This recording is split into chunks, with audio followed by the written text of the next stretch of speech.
Okay, we're here with Ed Gonzalez, of course, is a city council member and also the chairman of the Public Safety Committee. Talk a little bit first about how this came about. I mean, this has been something that people have been asking for, pleading for years. Why now? Well, we heard those concerns here at council before. The mayor and myself, we had assured that we were listening.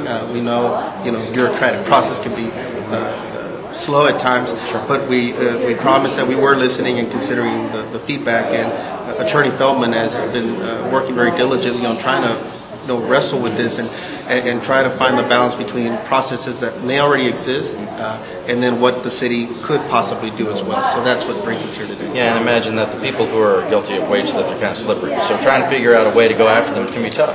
Exactly, and part of what he's proposing allows for an educational process, if you will. Many times employees don't exactly know where to go and how to access the system, and perhaps because we field so many calls of various natures, maybe we could be a point of contact that they then could send them out to the respective paths that they may be able to take. And then obviously we do have a large amount of buying power, purchasing power as well, a large number of contracts. And obviously we want to make sure that the city of Houston says that we're not going to be doing business with somebody that's been found to be guilty of this type of activity of stealing wages. And that's it. The city doesn't want to be in business with anybody who's doing that, but also an attempt to try to keep people from doing business in the city regardless if they're guilty of wage theft? That's what it sounded like.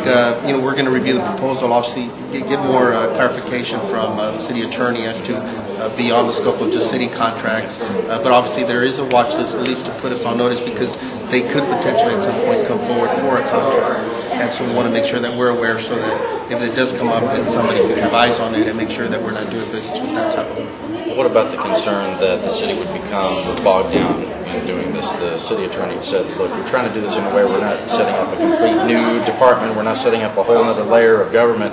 Basically sounded like trying to latch on to the processes that are already there in place and use that as leverage against this company. That's exactly. We're not going to be a full-blown investigative unit of any kind, a special division. We're just, it sounds from the proposal, designate at least one individual within the city of Houston that could be a point of contact that can then use existing resources to dole out information, kind of do due diligence, kind of see what's coming before the agenda and find any potential issues that are arising around wage theft.